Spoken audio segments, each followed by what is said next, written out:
Bro, tara, libot ulit tayo dito sa napakalupit Nakawasan Falls dito sa Cebu.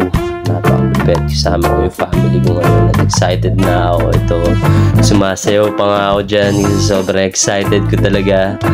At ito na nga, papunta na kami sa kung saan kami pupunta at dadalhin ng aming mga paa. At naway mag-enjoy kayo sa panonood neto kasi napakalupit na itong trip na to. Ito yung pinakamakulit sa lahat talaga, as in pinakamakulit sa lahat.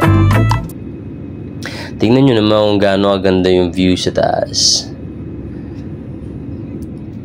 Hindi ka ba may excite na puntahan itong lugar na to? Bang! Yan pala yung man-made na forest sa Cebu. Bago namin puntahan yung pinakamalupit na falls sa Cebu. Yun yung Kawasan. Yan yung dadaanan mo. Crystal clear na water. It's color blue. It's crystal clear blue. So, mag-enjoy ka talaga habang papunta ka dyan. At syempre, bago kang pupunta dyan, dapat masaya ka. Kaya dapat, huwag ka masyadong seryoso sa trabaho mo. Kailangan mo ring bigyan ng break yung sarili mo. Deserve ng sarili mo na huminga sa totoong buhay. Hindi yung uupo ka dyan sa 8 to 5 hours na work. What is that?